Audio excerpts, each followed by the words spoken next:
Hello everyone, and welcome to my video today. I'm going to be going into Taiwan Semiconductor Manufacturing and why it is my absolute favorite company. It's great. So first off, I cover this channel on the outlook of investing and not necessarily trading or swing trading or anything like that. Not that there's anything wrong with it, and not that you can't pick up information about the company like in this video. But that's not necessarily what I'm tuned towards. I look at more that 3 to 5 year outlook. So also, if you're like, wow, it's your favorite company, and in 1 year it's actually just gone sideways, okay, that's life in stocks. If we look at the 1 year chart here, it's gone up a crap ton, a bunch. 2 year, it's gone even more insane. But and the 5 years been great. But you could buy in this range, and you would have lost money up until literally this year. So 3 years. If you bought here 2021 very beginning up until the very beginning of 2024, 3 full years, and you would have been dead even. Doesn't mean it's a bad company. It's gone up 280%, but timing is everything on this, and that's why I look at things from an investing standpoint. So I like to, assuming you know nothing about this company at all, I like to just look at the charts, especially the 1 year, right? Looks good. 5 year looks good. And then all time. And it's not even necessarily to say, oh, this is how it's going to perform in the future, but is this a company that is growing? Is this a company that is performing well? Or is this a company that is shrinking and not really doing well? And normally you can tell that with the chart and just the stock price, the history of the stock price. Not always necessarily. Maybe this was really caught up in hype. It's just a company that a lot of future growth is priced in. But then that's why next I like to look at, let's look at first. It's easier because it's here, the market cap. So it's $1 trillion company. This is not a small company. Actually, it's one of the biggest in the world. So if we go down here to PE 31.5, forward PE 27. I like to look at both because maybe one of them is not telling the full story. Maybe they got a tax break, or they're intel and they get money from the government. Who knows?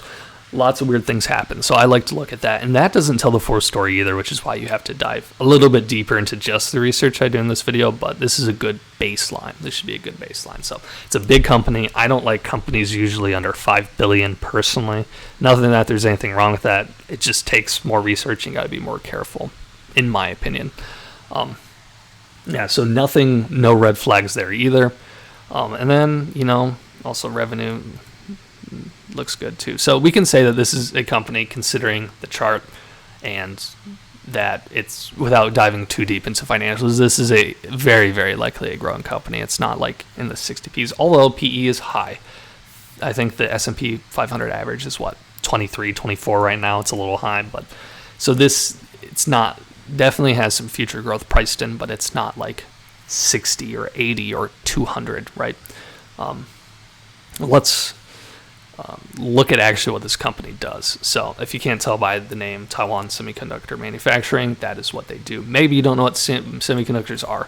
Great. They basically just computer chips, right? It's the baseline. Specifically here, where is it? Wafer fabrication process. So they are basically provide the starting tools or starter kit that AMD and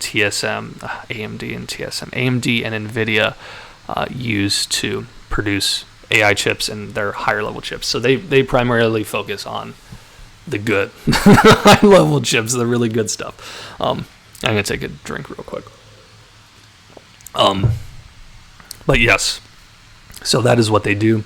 And whenever you read what a company does, you have to decide for yourself, is this something I like, or is this something I want to avoid, right? Do these guys make pencils, or do they make rockets, right? Because, maybe you don't like rockets, or maybe you don't like healthcare, maybe you don't like banks, whatever it may be. So it's very important to actually know at least basic. You should dive deeper into just, wafer fabrication process, right? But we don't have time today, but that is generally like do you like what this company does? If you don't, why would you buy it? Yeah, so just some of my knowledge. So deeper into why I just love this outside of the chart and, all of that, is I love the way they do business. Well, I like two things. One, I love the moat they have. I agree with this. I don't always agree with these guys, but wide moat. It takes so much money to do what they do. So much money and time and expertise and skills to just build it up. It's not easy. I mean, they have multi-billion-dollar plants, and the equipment's hundreds of millions of dollars. Like, they call that what do they call that? You all know what I'm talking about. Barrier to entry. You are not going to go out one day. I want to start a semiconductor foundry. Let's do that. Me and Bill down the road are going to start a semiconductor foundry company. Yeah, good luck. Unless Bill is actually Elon Musk, and even then, for Elon Musk, it would take probably years to make it profitable. The only other company, there's some. I think they do about 70% of the high level chips. I'm struggling for the word, but they do the baseline for most of it. It's not quite a monopoly, but pretty high level. Intel is trying to build something out of this as well. I do not think they will. That's my personal opinion. We can dive that into a different video, but not a lot of competition. And also, they're just a company that's like building long term. Like, I was listening to their earnings call, and most humans do not do that, but I did it. Just because I love this company. I have a lot of downtime at work where I can just listen to crap, and they are building for the future. I might dive into greater details in a different video, but they're not trying to maximize profits. So one thing they're doing is they're making sure to divide enough share to NVIDIA and AMD and whoever wants it, right? Instead of NVIDIA could outbid everyone for every last cent of, for the most part, basically. Certainly AMD, but every last cent of supply. TSM is supply cap. They send the earning call through 2025 likely. So next year. So what? It's end of the year. So at least another year and a couple months. And they could give it all to NVIDIA. But once NVIDIA makes, basically drives everyone else who does that, there's some stuff. But let's say with the AI chips at least, right? Once they drive everyone else out of business or like stifle the competition dramatically, then they're like, well, you only sell to us now, so we can not pay as much, and there's nothing you can do about it. Now, that's a very simplistic example, right? I'm not saying it's going to go down exactly like that, but they're being careful to avoid things like that. This is a company that is looking long term. They're not going to try to squeeze every penny they can out today. They want to build long term and keep driving profits long term. I love that mentality as an investor. As a trader, that's probably doesn't really matter that much, depending. But as an investor, I love that kind. So I said about a lot of the good. What is some of the bad? Well, 3 things off of this. Taiwan. It's not a U.S. company, so that makes things more complicated with the ADR and all that. I think I pay a slight fee with dividends owning TSM every year through Schwab. I'm not sure if every brokerage does that. Mine personally does. Yeah, I'm going to take another drink real quick. Excuse me. It's my first video ever. I'm not going to edit that out, so you can sue me. Also, Taiwan. It's not... I don't know Taiwan in depth, so I'm not going to say like I do. But generally, U.S. business culture or U.S. fostering business growth it's something we're good at. You can say a lot of things about the United States. Not fostering business growth, not fostering good businesses is not one of them. So, it's not United States. So that you have to factor that in. Also, China is aggressive towards Taiwan. Most of you know this. It's one of the fears of every TSM investor. Although I personally do not think China will invade. I don't think it's feasible when you actually look at it. But that is for someone else to talk about more in depth. That's not why I'm here. Personally, if you think China's going to invade Taiwan, do not invest in this company. Lots of other companies you're probably invested in won't be hurt, but that's not my problem. So I think that's a little bit, but also this is never going to be a company that's just going to shoot up 1,000% because they just hit the jackpot. Not going to happen likely. Nvidia, what we see in Nvidia does not happen all the time, but companies can do that. AMD, it could happen. I'm not saying it's going to, but they can shoot up, 400%. I don't even know what Nvidia is. I'm not going to look it up right now, but it's a lot. It's a lot over the last, certainly 5 years. It's insane, but even the last couple, it's so much. That's probably not going to happen with TSM because it takes years to get, literally they're building factories out in 2020 that aren't going to be operational until 2027. Unless they just, I don't know, literally strike gold in quantum computing. It's not going to happen, but let's just say theoretically, then, but that's no more likely than any other stock you're going to buy, and it's, down more so. So, also tech, it jumps up a lot, it goes down a lot. It pays a dividend, but it's not a particularly great dividend, so this is not going in a dividend portfolio unless you have an interesting dividend portfolio. It pays, I guess, I don't know. It's like I said, I don't know, but yeah, no, I don't see any insane risks in this company that you wouldn't find with other companies.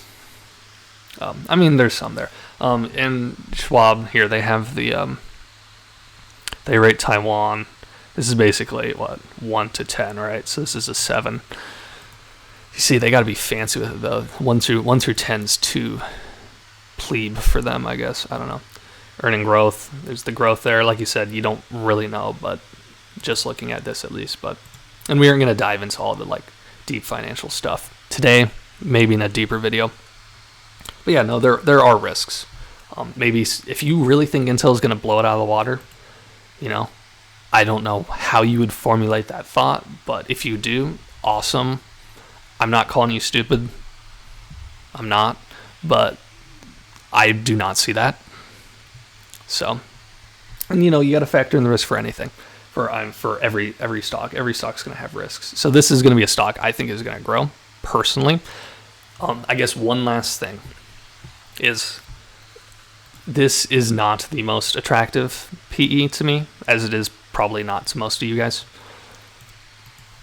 But I personally bought this stock right about here, actually. Right about here. So I bought some more kind of around this area. I did not have money in this area, or I would have bought more. I held it. It was almost exactly low 30s. I think it was somewhere between 31 and 34. Actually, it might have even been 4. No, I think it almost looked exactly like this. So this may be a stock that runs sideways for a year or 2 or 3. It may happen. If AI is really a home run, I don't think it will. But this may not be a stock that you're looking up in 1 year and wow, I really hit the jackpot with this one. That's okay, right? Not every stock is like that. Now it could. So personally, I'm not giving you financial advice. This is personally what I would do.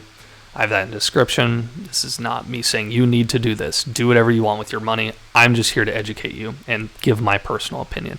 My personal opinion is I would DCA, maybe a third, maybe a fourth of what I feel comfortable investing in this company long term.